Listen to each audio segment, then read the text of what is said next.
Sir आप भी औरंगाबाद आए हाँ हाँ प्रज्ञा सिंह सर आप भी औरंगाबाद आए। वाह वाह। सी मंडे को I have plan my Aurangabad visit. Monday and Tuesday I will be there. Morning 8 o'clock is the session with 11th standard Aurangabad में, जो हमारा अपना इधर का बैच है मास्टर क्लास का, तो वहां पे लेटर उसके बाद I will be going to Woodridge, और उसके बाद then in the afternoon I will be in for 12th। ठीक है, ट्यूसडे को भी सेम रहेगा, बट ट्यूसडे को I am not going to take 12th क्योंकि ट्यूसडे को अपना लेक्चर होता है 4 से 6 ऑनलाइन।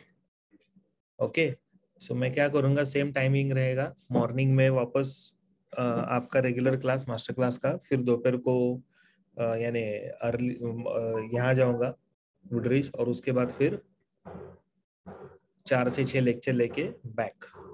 ओके, 12th का एग्जाम गौरव, बोर्ड एग्जाम तो मार्च से है, नीट का अभी तक डिक्लेरेशन नहीं आया है। The forms are also not yet released and the declaration is also not there, तो पता नहीं कब होगा।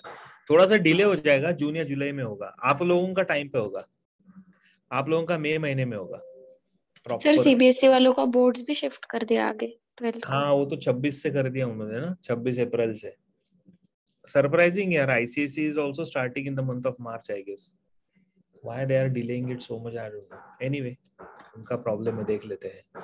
सर अपना 12th बोर्ड कब होगा? 12th का बोर्ड, बाप रे साहिल, कहाँ? वो तो आखिरी में होगा, जब होगा बताऊंगा मैं आपको। 12th के बोर्ड की जरूरत नहीं पड़ेगी तुम लोगों को बायो के लिए specifically, because what we are going to do is we are going to take it together.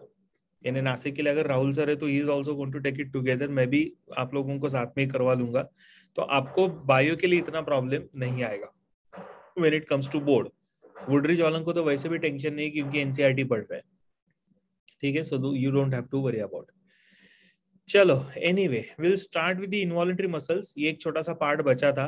Now involuntary muscles are the one which are not under our control, so they cannot be governed by our own will because they are not under our control, so they are under the control of this system known as the autonomic nervous system। ठीक है, जो nervous system आप लोगों ने पढ़ा होगा, central nervous system है, autonomic है, और other central nervous system, then we have peripheral and autonomic. Yes, recording चालू किया है बेटा, don't worry. Okay, so basically autonomic nervous system is the one which is going to control, and that is why we say na ANS is known to control all the involuntary activities of the body including the muscles, right. अभी इसमें भी type of muscles होते हैं। जैसे involuntary muscles के अगर properties आप देखते हो, voluntary muscles basically are the striated muscles, they show the muscle fibres और they have the myofibril, and the myofibril will have the alternate light and dark band, जिसको हम लोग बोलते हैं स्ट्राइएशंस।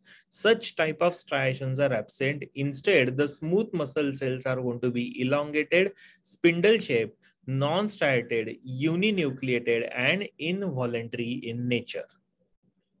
ठीक है, so basically they are uninucleated. जो voluntary muscles हमने देखा था, muscle fibre myofibril, that is multi nucleate, है ना, सिंसाइटियम। यहाँ पे this is non striated, there myofibril is striated, here it is spindle shaped, there it is in the form of a thread like structure, elongated thread like structure, and muscle fiber or myofibril has all the voluntary actions, this has the involuntary actions। okay, and these muscles are considered as the neurogenic। neurogenic matlab kya? They require a stimulus, so with the stimulus they will work। jaise muscles of the digestive system, muscles of say for example diaphragm is another muscle, so muscles of the breathing system, intercostal muscles तो नहीं लेकिन diaphragm होता है। फिर उसके साथ muscles of ureter, muscles of fallopian tube, so they are all involuntary। okay, so where they are present? yes, correct, uterus also। so basically all the visceral organs, visceral organ matlab kya? internal organs। and what kind of movement do they bring about? so they will bring about contraction of the bladder, constriction and dilation of the blood vessels, then peristaltic movements in the alimentary canal, gastric movements of the stomach। so all these are not under our control, so these are all involuntary activities under the control of autonomic nervous system। तो ये सारे visceral organs आपको इस तरीके के movements दिखाएंगे। ठीक है, जैसे यूरेटर में भी होता है peristaltic movement.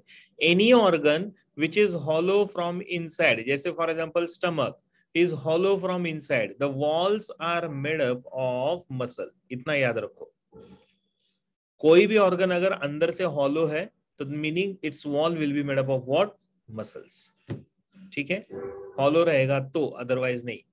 Now, why do these muscles not get fatigue? पहले हमने देखा था जैसे voluntary muscles, why do they get fatigue? उनमें fatigue क्यों आता है? Because we know that their contraction time is less and it is very fast. और यहाँ पे होता है exactly opposite. Slower contraction. Yes, correct. So their contraction time is little more. So they show slower contraction. And because of that, as the contractions are slow and longer, therefore these muscles will not undergo fatigue. तो इनको fatigue नहीं आएगा. ठीक है, कौन सा last slide चाहिए? This one, ये लो लास्ट स्लाइड. हो गया?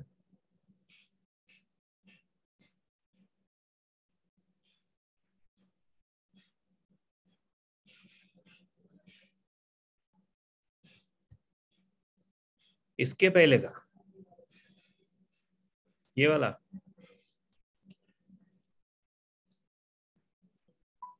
हो गया?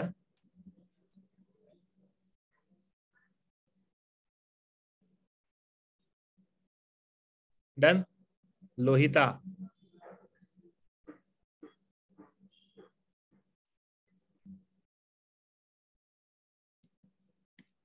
चल. Now, these muscles will not fatigue because their contractions are slow and longer. Therefore, these muscles will never fatigue. We have a specialized muscle, which is also a type of involuntary muscle, but it is called as specialized because it has character of both voluntary and involuntary. And this muscle is present only in one organ, that is known as the heart. So the muscle is known as the cardiac muscle.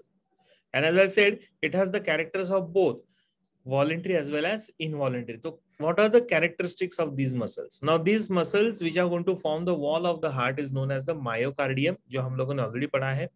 How the cells of myocardium are? So they are all elongated, cylindrical, striated, uninucleated, involuntary, and most important, they are branched.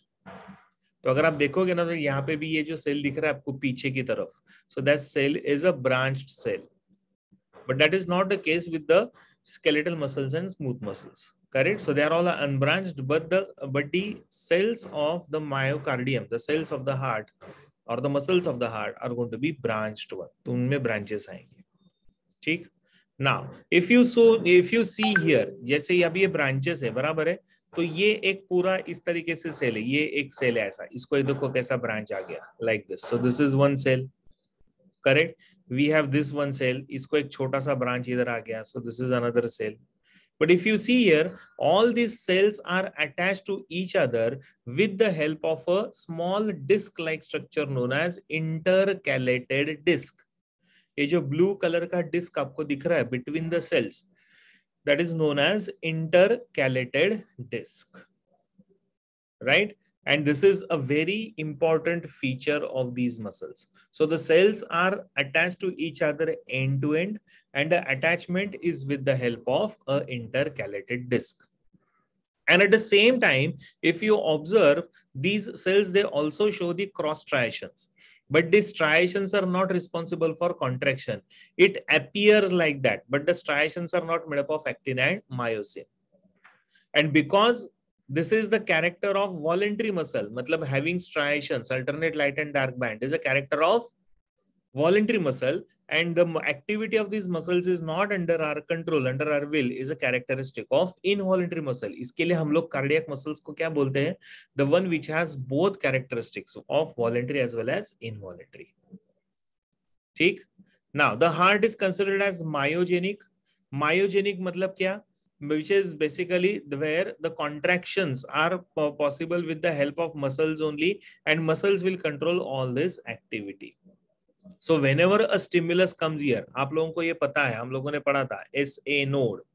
The moment a stimulus comes here, rest of the activity is done by the muscle fibers present in the walls of the muscles. ठीक है?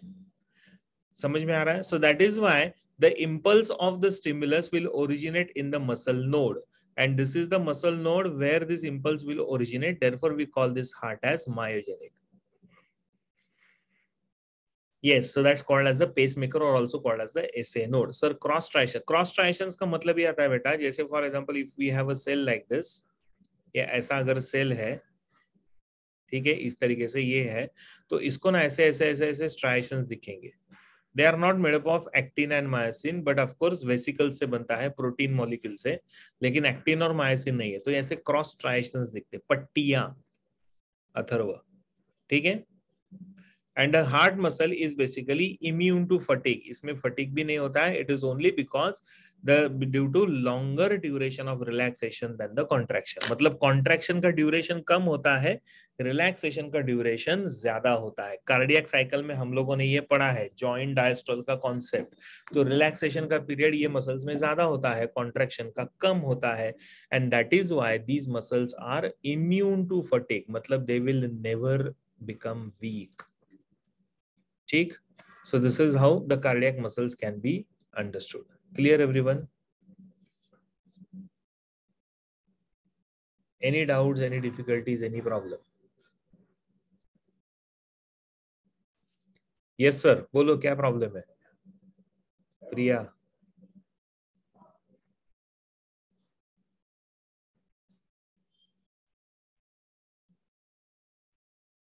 Done? Chalo, all clear. Fantastic. Now we'll start with the last part, that is the diseases. So सबसे पहला disease आता है, that's called as the muscular dystrophy. What is the who is the best person or example for this type of disease? You know it, very famous personality, the one who suffered from muscular dystrophy. Any idea? Physics का बंदा. हाँ, correct, Stephen Hawkins. Perfect. So it's a typical case of muscular dystrophy. It's a genetic disorder basically.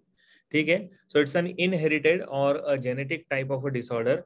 Now what is the effect? इसमें क्या होता है? So there will be destruction of the muscles takes place. As you can say muscular dystrophy ऐसा नाम दिया, मतलब there is destruction of the muscles which is taking place here.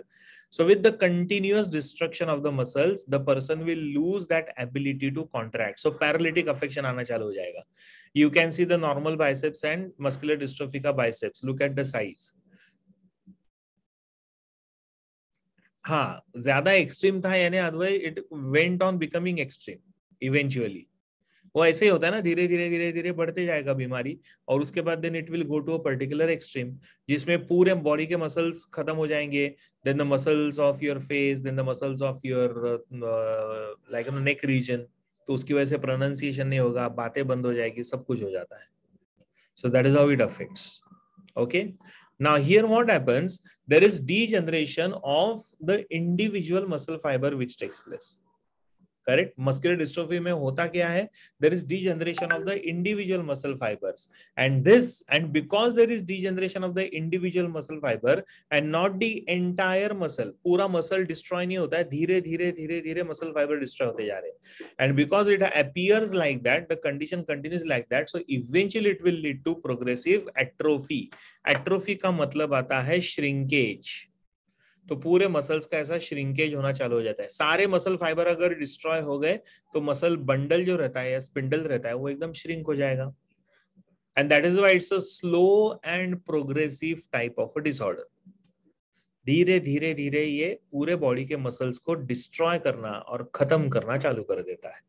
So this is one condition which we have. Atrophy का मतलब होता है loss of muscle mass, मतलब तो मसल मास पूरा चला जाएगा, श्रिंक हो जाएंगे, सारे मसल्स ही श्रिंक हो जाएंगे. ठीक है, समझ में आ रहा है? चलो, now this is how the muscular dystrophy का children or people will look like. So the skeletal muscles are weakened equally on both the sides. So it's like bilateral. यानी एक ही मसल वीक हुआ है, दूसरे साइड का strong है, ऐसा नहीं होगा. It's going to be a bilateral affection. And the internal muscles मतलब क्या? Involuntary muscles are not affected. So luckily the patient's heart, the patient's lungs and the digestive system and everything works normal. Problem किधर आ रहा है? Skeletal muscles में. Okay, so only skeletal muscles are destroyed or affected.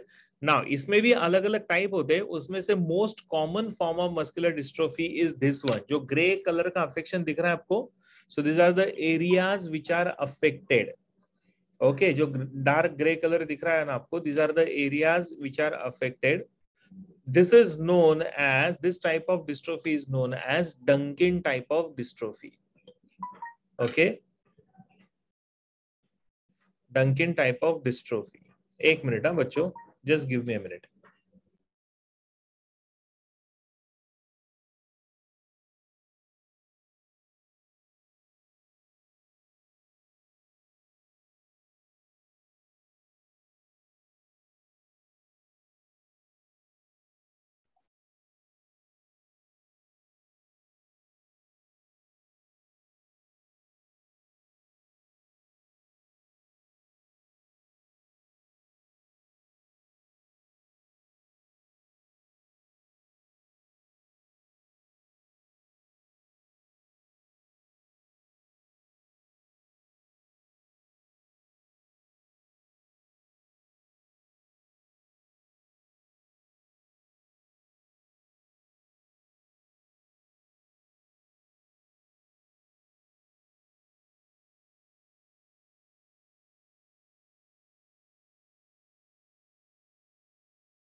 Okay ये type समझे आपको, Duchenne type of muscular dystrophy होता है.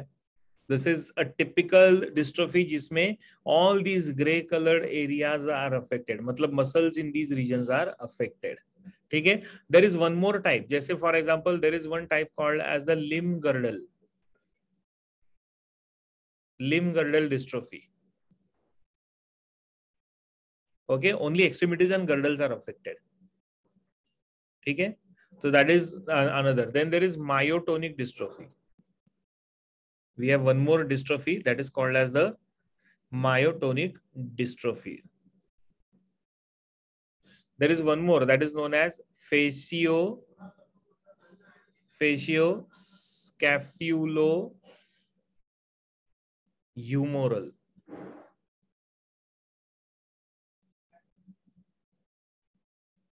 Okay, this is called as facioscapulohumeral type of dystrophy. मतलब facial muscles of like scapula, मतलब back muscles, upper back muscles, they are more affected. Muscles of upper arm will be affected here in this case. और Dunkin type is like generalized, मतलब ये वाले muscles भी affect होते हैं, पूरे body के most of the muscular are affected. And this person Stephen Hawkins had this type of dystrophy. Dunkin type of muscular dystrophy was the case of Stephen Hawkins. Okay, तो ऐसा ही muscular dystrophy है. As I said, it's a genetic disorder. So will it have any line of treatment? So obviously no. So there is myotonic is basically some particular muscles of the body. मतलब erratic रहता है, upper limb या फिर lower limb या फिर back region के muscles are affected. So ऐसा कोई particular area defined नहीं होता है myotonic में. ठीक है. So that is how we see the types of muscular dystrophy. And as I said, treatment is not there because it's a genetic disorder. So the person will continue to suffer and will gradually will go into the complications and eventually will die. But as I said, it's going to be a very slow and steady and progressive disorder. मतलब person का दिमाग, person का heart, person का digestive system सब normal है. Problem है muscles में, जिसकी वजह से वो चल नहीं पा रहा है, घूम नहीं पा रहा है, कहीं जा नहीं पा रहा है. But otherwise brain is working normally, heart is working normally, digestive system, everything is working normally because internal organs are not affected. ठीक, तो ये मस्कुलर डिस्ट्रोफी है. ठीक है. चलो sir, Duchenne type is genetic but Stephen Hawking's father don't. अरे genetic मतलब doesn't necessarily mean Soham that in your family you should have it. Genetic का मतलब आता है it is related to the genes, that's it. तो बीमारियां genetic होती है तो इसका मतलब ये नहीं कि उसको फैमिली हिस्ट्री होना ही चाहिए. ठीक है, दिस इज नॉट नेसेसरी. चलो next one is the osteoporosis. Osteo का मतलब क्या आता है? बोन. पोरोसिस का मतलब क्या आता है? ओपनिंग्स, मतलब बोन्स के अंदर छोटे छोटे छोटे छोटे पोर्स होना चालू हो जाएगा. Sir, what is the difference between sclerosis and dystrophy? See, sclerosis, osteosclerosis, sclerosis मतलब क्या होता है? Complete degeneration, like necrosis, मतलब डिकम्पोजिशन के स्टेज में जाता है. डिस्ट्रोफी का मतलब आता है ग्रेजुअल डिस्ट्रक्शन, स्टेडी डिस्ट्रक्शन. जिसमें the organs and the systems they become weak but not they are not degenerated. Sclerosis में डीजेनरेशन होता है. ठीक मिस्टर अद्वय. हाँ चलो, ऑस्टियोपोरोसिस. अभी ऑस्टियो का मतलब आता है बोन, पोरोस का मतलब आता है स्मॉल स्मॉल ओपनिंग्स और holes. Now this type of disease is basically age dependent disorder. मतलब जैसे जैसे हमारी उम्र बढ़ते जाएगी वैसे वैसे ये बीमारी होगा. 60 प्लस के एज में ये प्रॉब्लम होता है. The bones they start becoming osteoporotic. You can see here, this is normal bone matrix and this is osteoporotic. Look at the size of these openings. मतलब कैल्शियम एंड फॉस्फोरस डिपोजिशन एकदम कम हो गया है. And as the calcium and phosphorus deposition is lost, so bones के अंदर ऐसे बड़े बड़े pores होना चालू हो जाते हैं. So naturally the bones will become brittle, the bones will become weak and prone to fractures. तो इसके लिए जो ओल्ड एज में हमारे घर पे रहता है दादा दादी नाना नानी, तो उनको ना जनरली ये फ्रैक्चर का प्रॉब्लम आता है, बोन फ्रैक्चर का. चलते चलते गिर जाते हैं और बोन फ्रैक्चर हो जाता है. तो ऐसा क्यों होता है? Because the bones have become very sensitive and brittle.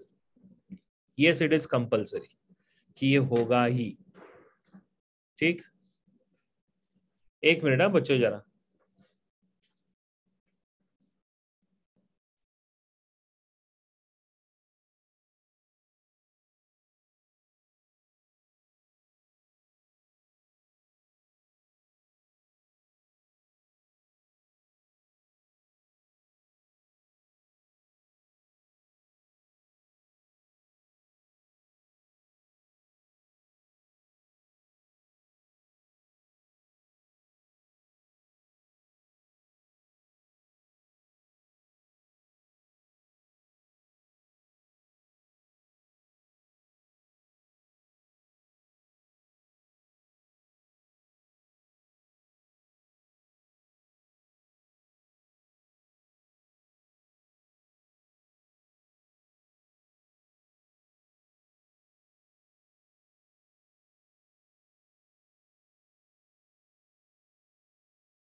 हाँ, so somebody was asking me, नहीं, somebody was asking me कि is it compulsory? So compulsory ऐसा नहीं बोल सकते, लेकिन जनरली ओल्ड एज में अगर किसी का बोन्स का तकलीफ होता है तो this is the commonest cause. ये होता ही है, नेचुरल डिस्ट्रक्शन है ना ये.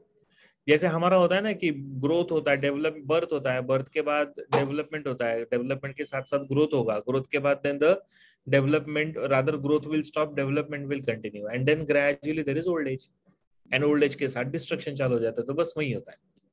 So the skeleton fails to withstand the stress of the body and then chances of fracture. जैसे मैंने बताया ना कि थोड़ा से भी अभी ये बूढ़े लोग अगर गिर जाते हैं तो जैसे ही गिरेंगे फ्रैक्चर हो जाएगा।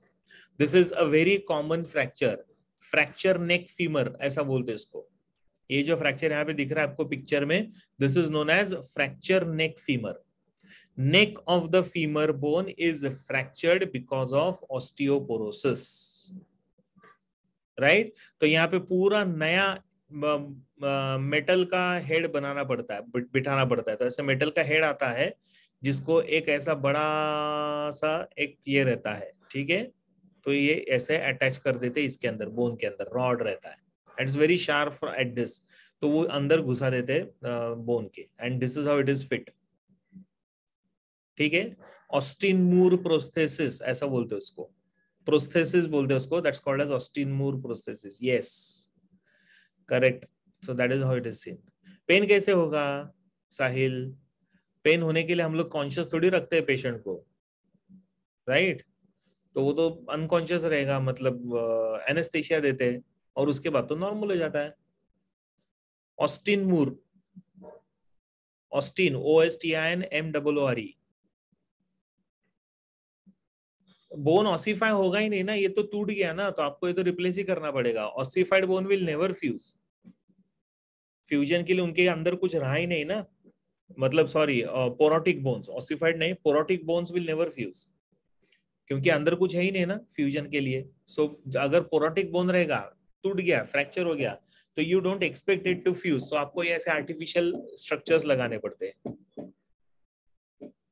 यस करेक्ट ऋतुजा, करते हैं ऐसा, इवन मेरे ग्रैंड मदर को भी हम लोगों ने किया था ये, ठीक है। चलो, what are the causes in case of females? Generally it happens after the menopause. अभी मेनोपॉज के बाद क्यों होता है? Menopause is like stoppage of menstrual cycle, is known as the menopause.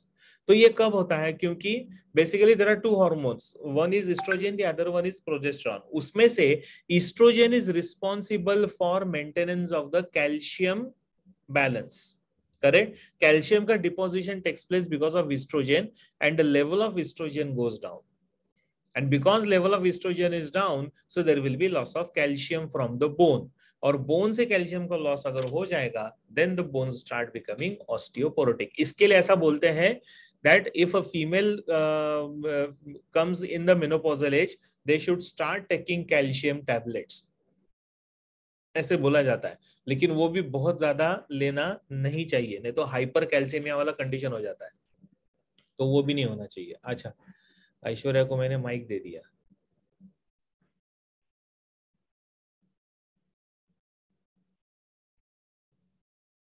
एक मिनट। हाँ,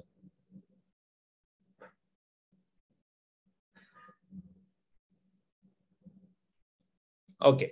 सो बेसिकली यहाँ पे क्या होता है? Oestrogen helps in calcium metabolism, मतलब deposition of calcium in the bones.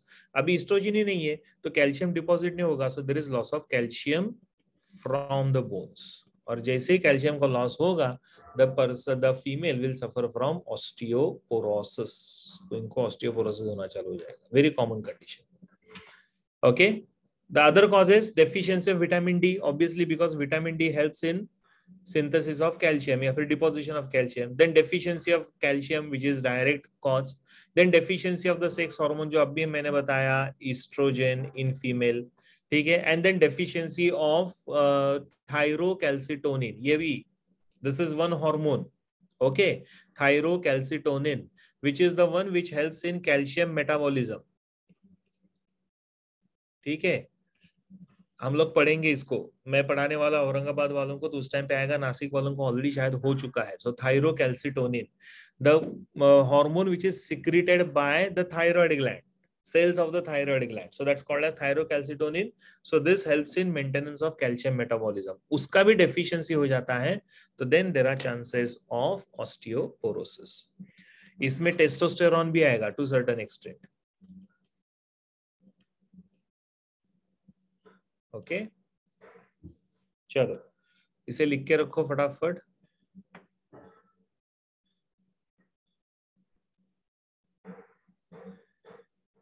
कुछ डाउट रहेगा तो पूछ लो।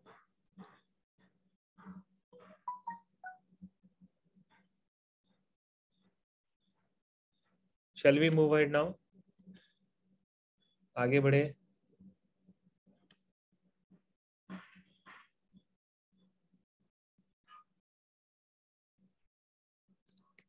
एक मिनट ना स्टूडेंट्स।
ओके चलो,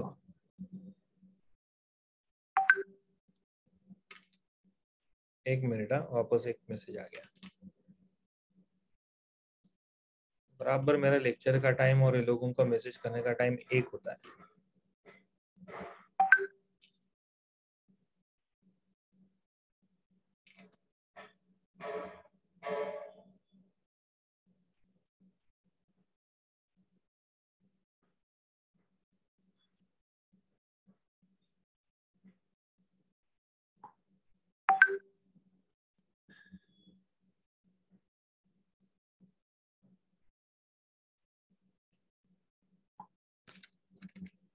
ओके चलो, yes chapter will be done now. Today's that was very easy. Gaurav कितना मिला? अरे चैप्टर इजी है। आई शाबाश, क्या बात है। गौरव को 95 on 100। Very good Gaurav, nice. रुको रुको जरा, अगला साल आने दो, फिर सबके टेल लैंप लगाएंगे धीरे धीरे। चलो, arthritis, next disease is arthritis. ये तो आप लोगों को पता ही है। वेरी गुड ओमकार, ओमकार को भी 95 मिले, nice. So this is normal. अभी इधर ध्यान दो, मार्क्स मत भेजो मुझे। This is normal bones, as you can see these are arthritic bones. Can you see the bend which is occurring here? तो बोन्स भी लिटरली जॉइंट का कंप्लेंट है ये। आर्थ्रास का मतलब आता है जॉइंट, आइटिस का मतलब इन्फ्लेमेशन। इसके लिए अगर आप देखोगे ना तो जॉइंट में रेडनेस निकाला हुआ है, बराबर है। So there is no problem with the bones but the joints are affected, so there is inflammation of the joint. अगर जॉइंट में इन्फ्लेमेशन होगा तो क्या प्रॉब्लम आएगा? So there will be pain, there will be stiffness, a very important condition. So in the there will be pain and stiffness in the joints and muscles in adjacent part of the body. ठीक है, तो adjacent part of the body में ये इस तरीके से pen होना चालू हो जाएगा because joints and muscles are getting affected in that particular region. So that is how the arthritis will be produced. अब इसके 3 टाइप आएंगे. कौन कौन सा? तो सबसे पहला जो आता है ना, that's called as gout. Gout is nothing but a mono articular. Mono मतलब सिंगल. ओके, मतलब कोई बॉडी का एक जॉइंट अफेक्टेड होता है. और वो भी क्यों होता है? It is basically because of accumulation of the uric acid. Uric acid accumulate होता है करके ये प्रॉब्लम इनको आएगा. यस, सो इधर इट इज ग्रेट टो और the thumb which is affected. ठीक है, so as you can see here the great toe is affected here. So there is accumulation of the uric acid in this region. तो accumulation हो गया तो inflammation हो गया. Inflammation हो गया तो naturally there will be pain, swelling, redness, stiffness, ये सब आना चालू हो जाएगा. Correct. So you can see here. So this is because this is a type of arthritis where it is because of the uric acid deposition called as the gout. इसके लिए उसको gouty arthritis ऐसा भी बोलते हैं. Okay. ठीक है, where there is excessive production of the uric acid, and because the uric acid is getting excessively produced and because there is inability to excrete it out, therefore the person will suffer. Pragya, they are talking about today's examination. Daily assessment होता है ना, dad बोलते हैं उसको, तो उसका बोल रहे हो. ठीक है, डोंट वरी, यू आप इधर ध्यान दो. Okay, now there will be severe pain, there will be swelling, there will be redness. ये सब कंप्लेंट्स यहाँ पे आना चालू हो जाएंगे. So the person will have all these typical complaints. A mono articular type of. तो मुझे कैसे पता चलेगा? I am going to test the blood of the person for the levels of uric acid. Serum uric acid. तो serum uric acid level ज्यादा है, मतलब patient को क्या हो गया? पेशेंट को हो गया गाउट. क्लियर? तो ये पहला टाइप है. दूसरा आता है that's called as osteoarthritis. Again old age disorder because there is degeneration of the cartilaginous pad. ये जो कार्टिलेज रहता है ना, दैट अंडरगोज डीजनरेशन. जैसे ही कार्टिलेज का डीजनरेशन होगा, the bones will start getting stick together, so there will be friction between the bones. Bones में friction होगा तो there will be damage to the bones.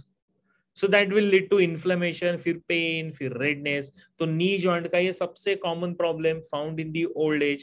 तो इसके लिए हम लोग करते हैं ना total knee transplant. पूरा का पूरा knee बदल देते हैं.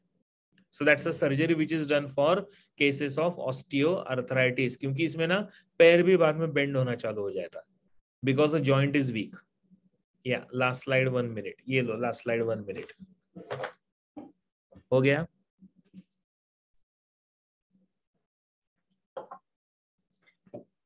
Done? Sanika, yeah. Before this also, ये लोहिता नहीं, कौन था ये? संजीवनी.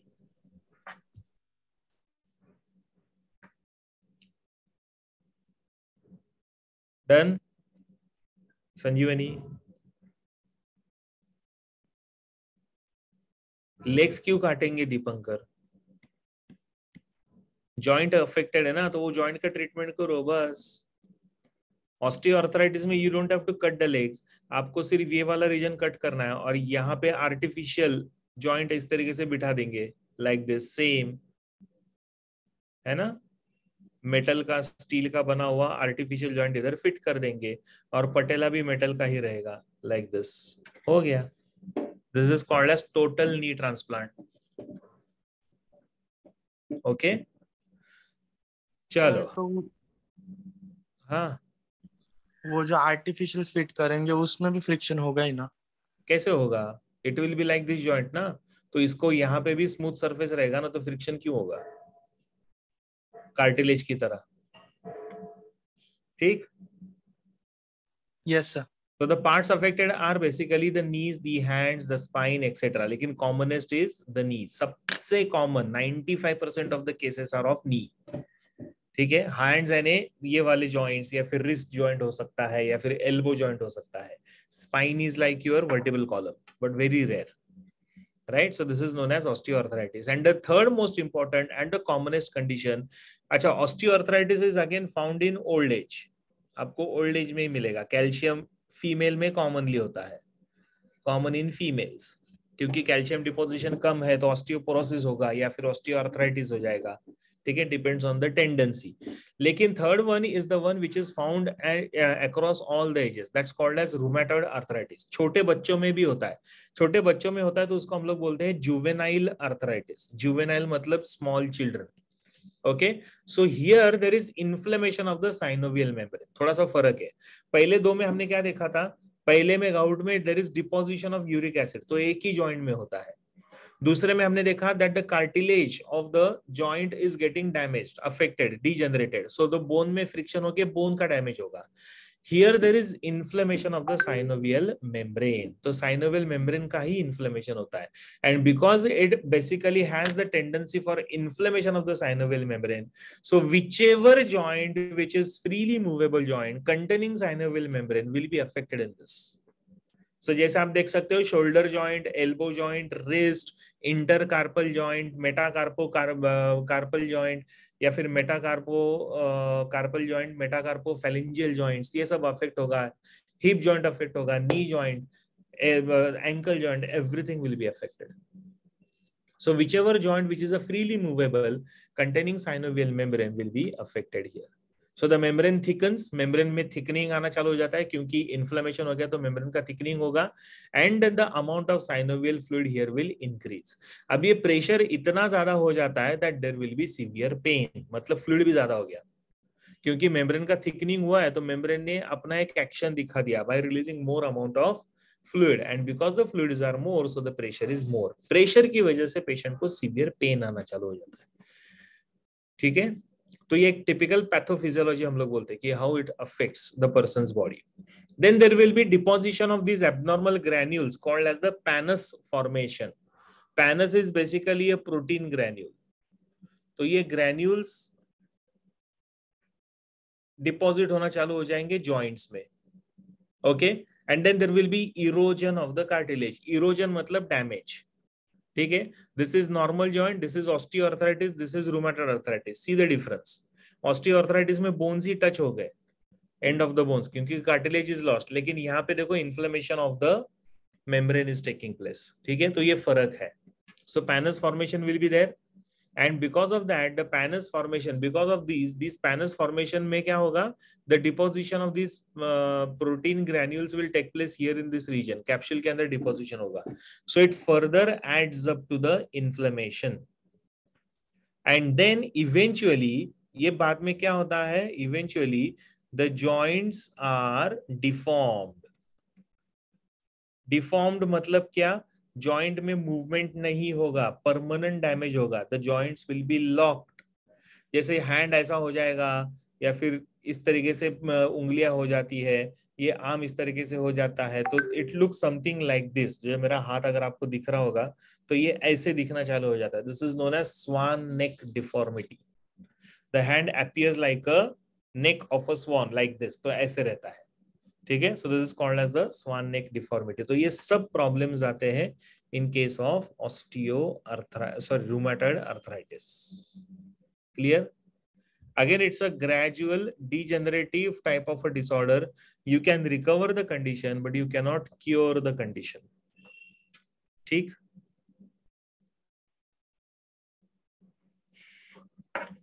Shall we move ahead? झोपले का सगळे? Good morning. हाँ, सब लोग यस बोल रहे. झोपले का पूछा तो सब लोग यस यस बोल रहे. वाह, गौरव ने पहले यस बोला. Very good Gaurav. स्लीपिंग? हाँ. No sir. मुझे लगा मैंने झोपले का सगळे ऐसा पूछा तो सब लोग yes sir yes sir yes sir yes sir बोल रहे. गौरव तो अभी भी नो नहीं बोल रहा है. क्या हो गया गौरव, सो गया?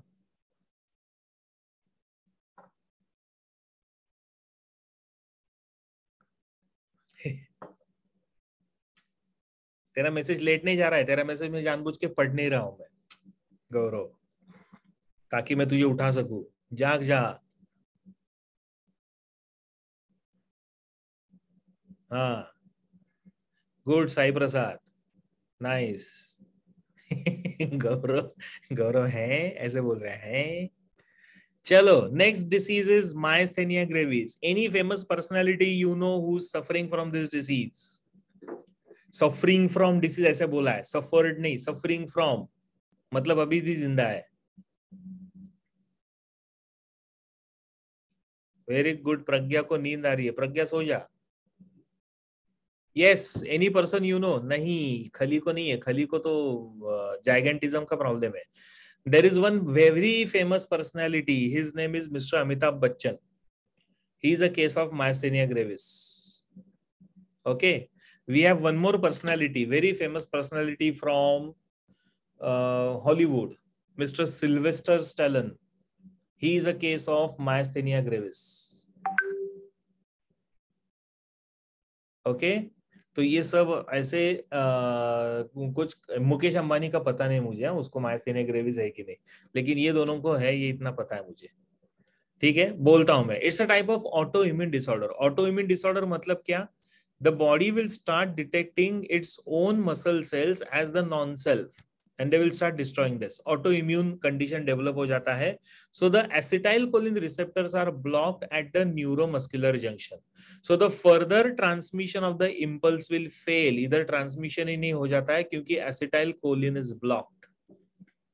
Okay, this is neuromuscular junction. इसकी बात हमने किया था, बराबर है. So acetylcholine is the chemical which transmits the impulses and carries it to the muscle fibers, sarcomere में. लेकिन ये जा ही नहीं पाता है. So then the muscle will lose their ability to contract. ठीक है. And since there is no antibody formation, so naturally there will be a problem of you can say paralysis, or rather slight paralytic affection. So the muscles will lose that ability to contract. वो contract ही नहीं हो पाएंगे. ठीक. So इस तरीके से ये complaint आता है called as myasthenia gravis. So there is progressive and extensive muscle weakness. धीरे धीरे धीरे धीरे होते रहेगा. Symptoms are eye and eyelid movements. They are basically lost. So there will be ptosis. Ptosis का मतलब क्या आता है? Like this, drooping of eyelids. Sylvester Stallone की आंखें देखो, फोटो में देखो, चाहे तो आप देख सकते हो. अमिताभ बच्चन की आंखें देखो, ऐसे स्लांटिंग है और थोड़ा सा हाफ क्लोज रहता है हमेशा. So this is a typical condition known as ptosis. Drooping of eyelids बोलते हैं हम लोग इसको. हाफ क्लोज्ड आईज, ये नेचुरल है, अपने आप हो जाता है. Okay. Then there will be diplopia, और also called as the double vision. ये बहुत एक्सट्रीम कंडीशन में होता है, इमीडिएटली नहीं होता है, but there will be diplopia. And then there is gradual loss of muscles ना, मतलब weakness, muscles में weakness आना चालू हो जाता है. So जो tissue रहता है ना, उसमें strength नहीं रहता है, तो वो धीरे धीरे ऐसे lax होने लगता है. तो आप अमिताभ बच्चन का भी चेहरा देखोगे ना, तो आंखें ऐसे नीचे है, चेहरा थोड़ा सा ऐसे नीचे सरक रहा है, ऐसे लग रहा है. ठीक है. So that is basically a condition like this. और अमिताभ बच्चन का जो कंडीशन था, that is basically drug induced. He was given heavy doses of some antibiotics and some steroids at the time when he suffered from a major accident. तो उसके लिए, उसको बचाने के लिए फिर बहुत सारा हेवी एंटीबायोटिक्स और स्टेरॉइड्स दिए थे. तो उसका इफेक्ट यह है कि ही suffered like this and he still suffering. Diplopia drunk, yes, diplopia drunk person में भी होता है, करेक्ट, लेकिन यहाँ पे ये ड्रंक नहीं है. डन. तो ये हो गया आपका myasthenia gravis. No, this disease will not affect the involuntary muscles, affect only voluntary. ठीक. So there will be difficulty in swallowing, difficulty in chewing, difficulty in speech. तो आप देखोगे ना, तो जैसे अच्छा सिल्वेस्टर स्टैलोन को बेल्स पाल्सी भी हुआ था, मतलब पैरालिसिस ऑफ द चिक्स, एक साइड का. तो उसकी वजह से उसका बात भी देखोगे ना, तो समझ में नहीं आता है क्या बात कर रहा है, मुंह में ही बात कर रहा है ऐसे लगता है. सिल्वेस्टर स्टैलोन पता है कौन है, बाय द वे?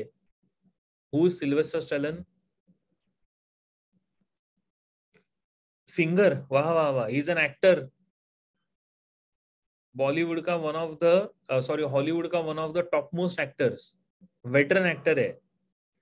उसका सिल्वेस्टर स्टैलोन ऐसा नाम डालो and check his profile. At the age of, I think he is more than 70, 73, 74 कुछ तो भी. हाँ, करेक्ट, रैम्बो में था वो. 73-74 एज है, लेकिन आज भी उसका फिजिक देखते हो ना तो आपको पता नहीं चलेगा कि ये 74 का रहेगा। अभी भी तबीयत एकदम स्ट्रांग। 76 एज, देखा आदित्य ने बोला। At the age of 76 also his muscles are quite strong, well built, exercise करता है। Yes, well maintain body is there. हाँ, पिक में तो आईज आर करेक्ट, श्रावणी बोल रही है। ओके कोई पिक्स में दिखाता हूँ श्रावणी जिसमें उसकी आंखें ऐसी है, ठीक है, डोंट वरी। रैम्बो, रैम्बो नाम का एक मूवी आया था जिसके बहुत सारे एपिसोड्स आए थे, तो वो रैम्बो के पिक्चर्स देखो तो उसमें भी दिखाई देगा आपको, ठीक है, रैम्बो। चलो anyway, so there will be difficulty in swallowing, difficulty in chewing, difficulty in speech. तो ये सब तकलीफें इनको आना चालू हो जाएंगे, ठीक। Then we have the next important condition known as the tetany. Tetany का मतलब आता है spasm of the muscle, sudden spasm of the muscle, usually because of loss of calcium. ठीक है, very good Gaurav, calcium deficiency से होता है। So the impulses to skeletal muscles basically are in rapid succession, बहुत कंटिन्यूस इंपल्सेस जाते रहेंगे, and because of that there will be this spasm which is produced। और ये spasm क्यों होता है? steady contraction will be produced, continuous and steady contraction, क्योंकि summation of action in potential will take place। मतलब इतना rapid impulse है कि वो अलग अलग सेंस नहीं होगा, वो ऐसे लग रहा है कि एक ही impulse है, and then it produces a continuous spasm। So this continuous spasm will lead to this condition known as tetany। okay, calcium favours the action of transmission of the nerve impulses ना, और calcium deficiency रहेगा तो ये problem आएगा, ठीक है। What are the symptoms? So persistent contraction of the skeletal muscles, जैसे यहाँ पे हाथ में हो रहा है तो ये कंप्लेंट इसको आएगा। What are the causes? जैसे reduced activity of the parathyroid gland, और पैराथायराइड का ग्लैंड का काम क्या होता है? To maintain the calcium levels. तो कैल्शियम का लेवल अफेक्ट हो जाएगा, so there will be low calcium level in the blood, and that will lead to this disease, ठीक है। तो ये पेशेंट को ये बीमारी आएगा। Yes Miss Pragya, what is your problem? Sir, tetany is a which disease? Tetany is a disease, name of the disease। Okay, sir. Yeah, and it is caused because of low calcium level, ठीक है। Okay, sir. What is the cause? तो hypocalcaemia ऐसा बोल सकते हैं उसको। Tetany can also be known as hypocalcaemic tetany, ऐसा भी बोल सकते हैं हम लोग। Sir, please show the last slide. या दिस वन, कौन सा लास्ट स्लाइड? इसके पहले वाला, ये वाला। Yes, sir, done. ठीक, तो ये टिटैनी नाम का ये और एक बीमारी, समझा?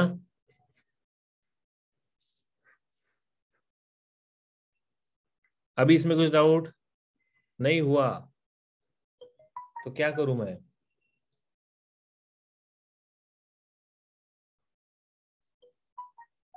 एक मिनट। हाँ,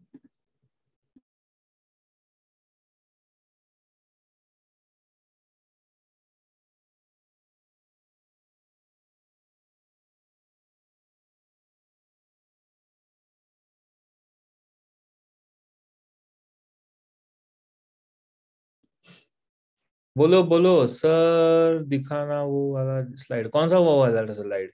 वो वाला स्लाइड मतलब कौन सा स्लाइड अमन? वो वाला स्लाइड अमन।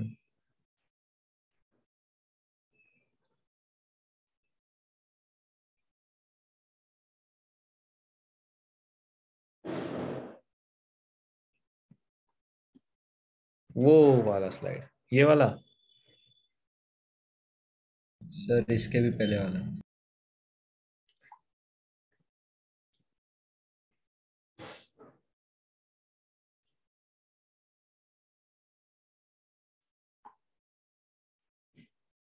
Finished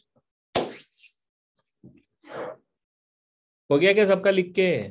yes sir. भाई लोग और उनकी बहन लोग, यस। एक मिनट बच्चों।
चलो shall we now move ahead?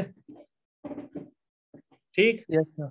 चलो ये हो गई हमारी सारी बीमारियां, diseases related to your skeletal system, and now this will complete your chapter.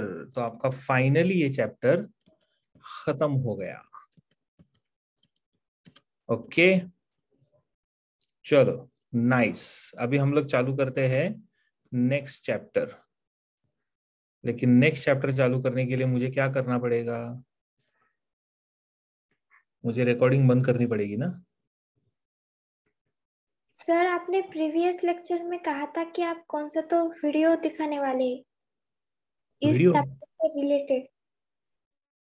कौन सा? सर आपने कहा था ब्रेन का शायद। अरे वो दूसरा ट्रैक चल रहा है ना तुम्हारा, उसमें दिखाऊंगा मैं। Oh sorry. हे, ये अपना पहला ट्रैक है। चुपे, अरे हाँ हाँ, इसमें भी दिखा दो ना।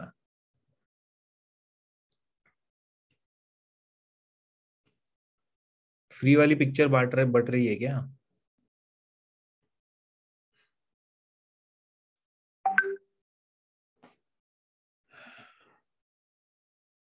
क्या करने का? Stop recording.